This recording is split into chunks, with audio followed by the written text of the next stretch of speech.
The family dinner table fell silent as my mother-in-law, Eleanor Sullivan, slammed her designer handbag onto the mahogany surface. "This charade has gone on long enough," she declared, pulling out a stack of papers. "I've hired private investigators to look into your background, Linda. It's time my son knew the truth about who he married." I kept my face carefully neutral, continuing to feed my 6-month-old daughter her baby food. My husband Michael looked between us, confusion evident on his face. "Mom, what are you talking about?" Eleanor spread the papers dramatically across the table. "Your wife isn't just a secretary at Morgan Enterprises as she claims. She's been lying about everything. If only she knew how right and wrong she was at the same time. Yes, I wasn't just a secretary. I was the CEO and majority owner of Morgan Enterprises, working undercover to investigate a series of suspicious acquisitions. But I couldn't reveal that yet, not until we found out who was trying to steal my company." According to these investigations, Eleanor continued smugly, she's been accessing confidential company files, attending secret meetings, and hiding her real activities from everyone. Michael turned to me, hurt in his eyes. "Linda, is this true?" I started, but Eleanor wasn't finished. "She's obviously trying to steal company secrets for a competitor. Why else would a mere secretary have access to the CEO's private files?" She turned to Michael. "Darling, I've already contacted our lawyers. We can have this marriage annulled, claiming fraud." What Eleanor didn't know was that her own recent activities had raised red flags in our security system. Anonymous shell companies trying to buy up Morgan Enterprises stock. Suspicious emails from offshore accounts, all traced back to the Sullivan family's private server. "Think about it," Eleanor pressed. "Have you ever seen her boss? This mysterious CEO she claims to work for. No one has, because she's been lying about everything." Michael looked torn. We'd met when he came to fix the company's 8 systems, me pretending to be a secretary, him unaware that I owned the building he was working in. It had been real, falling in love with someone who didn't know about my wealth or power. "There's more," Eleanor smiled coldly. "I've already spoken to Morgan Enterprises' board of directors. They're very interested in what I've discovered of their employees' activities." My phone buzzed. A message from my head of security. "URGENT, Sullivan Industries attempting hostile takeover. Emergency board meeting call for tomorrow." Eleanor was right about one thing. It was time for the truth to come out. Just not the truth she expected. As if on cue, my daughter knocked over her bowl of baby food, splattering Eleanor's evidence files with pureed carrots. "You can't even control your own child," Eleanor snapped. "How could you possibly be anything more than what you are? A secretary who tricked my son into marriage?" I stood up slowly, wiping my daughter's face. "You're right, Eleanor. It's time everyone knew the truth." I pulled out my phone, pressing a single button. Send in the files. The doorbell rang, and Eleanor's smug smile began to fade.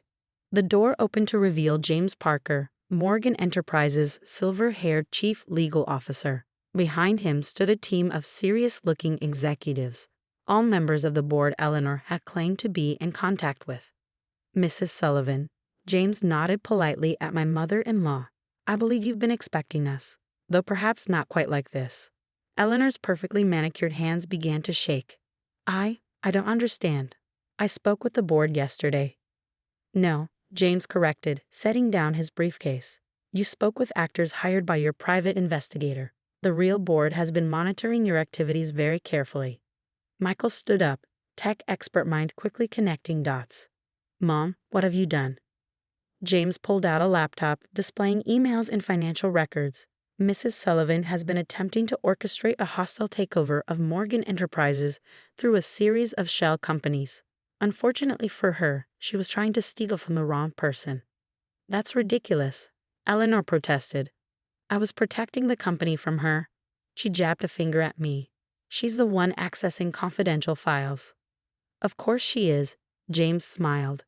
"They're her files." The room went silent except for my daughter's happy babbling as she played with her spoon. "What do you mean, her files?" Michael asked quietly. I took a deep breath. "My full name is Linda Morgan Chen. I'm not the CEO's secretary. I'm the CEO and majority shareholder of Morgan Enterprises." Eleanor laughed hysterically. "Impossible. The CEO is a reclusive genius who never appears in public. Everyone knows that. Yes, James agreed. A carefully crafted image that allowed Ms. Morgan to work alongside her employees, learning every aspect of her company while watching for corporate espionage. Like, for example, a mother-in-law using her son's credentials to hack our systems.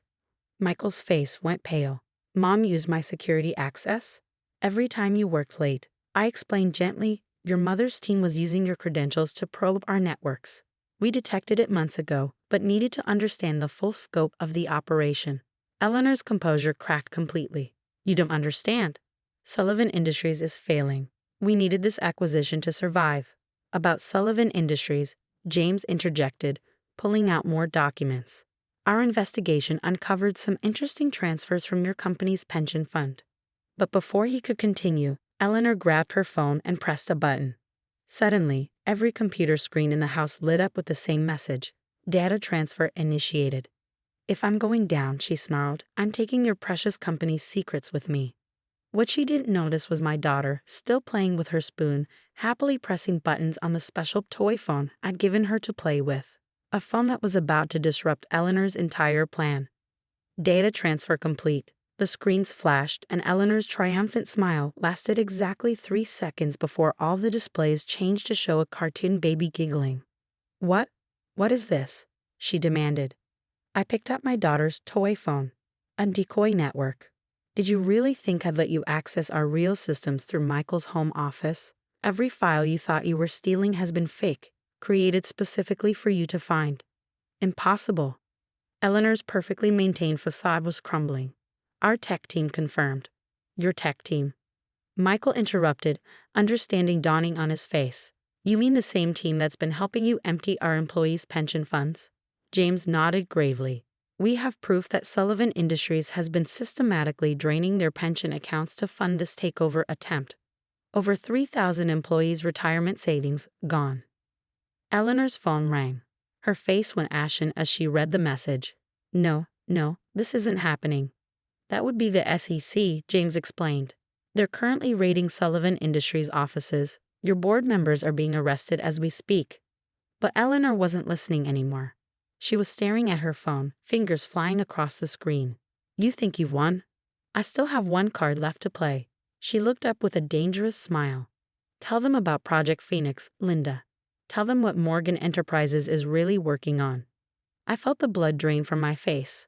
Project Phoenix was our most classified research initiative, a quantum computing breakthrough that could revolutionize global communications. No one outside the highest levels of the company knew about it. How do you know about Phoenix? I demanded. Because Eleanor's smile widened. I have someone on the inside. Someone much closer than you think. She looked meaningfully at Michael. My husband stood frozen, his face unreadable. Michael? I whispered. What is she talking about? I'm so sorry, Linda, he said quietly. But there's something I never told you about why I really came to work at Morgan Enterprises. The room temperature seemed to drop 10 degrees as my world began to tilt on its axis. But before Michael could continue, our daughter let out a happy squeal and pressed one more button on her toy phone. The screens around us suddenly filled with new information that made both Michael and Eleanor's faces go white with shock. Project Phoenix isn't what you think it is, I said quietly, as the screens displayed the full truth of our quantum computing research. It was never about communications technology. My daughter giggled again, pressing more buttons on her special phone. Actually, a quantum encrypted controller connected to Morgan Enterprises' real network. It's about protection. Michael finished, his voice filled with dawning understanding. You were building a defense system. Eleanor stared at the screens in confusion. I don't understand. Our intelligence said. Your intelligence was exactly what we wanted you to find, I explained. Because Project Phoenix's real purpose is to detect and prevent corporate espionage. Like, for example, tracking when someone tries to steal employee pension funds.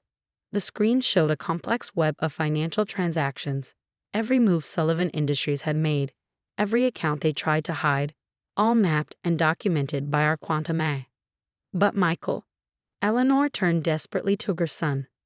You said you found evidence of illegal research. The files you accessed were planted, Michael said, because I already knew the truth about Phoenix. I've known for months. My turn to be surprised. You knew? He smiled savely. I figured it out 3 months ago. The quantum signatures in the network, the pattern recognition algorithms, it could only be defensive technology. That's when I started feeding my mother false information. Eleanor's face contorted with rage. You betrayed me? Your own mother? You betrayed your employees, Michael shot back. Their retirement savings, their futures, and for what? Corporate greed? James stepped forward with more documents. Mrs. Sullivan, we've recovered all the pension funds. They've been secured and returned to their rightful owners with interest. But the takeover, Eleanor sputtered, was never going to work. I finished, because Project Phoenix had already identified and blocked every potential attack vector. Your entire plan was contained from the start. My daughter chose that moment to throw her quantum controller, hitting Eleanor's designer handbag and spilling its contents, including a flash drive labeled Phoenix Data. Your final evidence? I picked up the drive. Contains nothing but baby photos, which, honestly, is rather fitting. As FBI agents arrived to arrest Eleanor, Michael turned to me. I should have told you I knew. And I should have told you who I really was, I replied. No more secrets. He smiled, picking up our daughter. No more secrets. 1 year later, Morgan Enterprises' quantum defense system protects companies worldwide from corporate theft. Eleanor serves time for pension fraud, teaching financial literacy classes to fellow inmates, a fitting punishment for someone who stole retirement dreams. Michael now officially heads our cybersecurity division, using his skills to help others instead of hiding them. Our daughter has a real toy phone now, though she sometimes misses her quantum controller. As for me, I still work alongside my employees regularly, but now they know who I am. Because the best way to protect something valuable isn't to hide it away. It's to build a community strong enough to defend it together. The real Project Phoenix wasn't just about quantum computing or corporate defense. It was about rising from the ashes of old secrets to build something truly transparent. Eleanor's office at Sullivan Industries is now a daycare center for our employees' children. Sometimes the best revenge isn't about getting even. It's about making sure the next generation never has to face the same battles.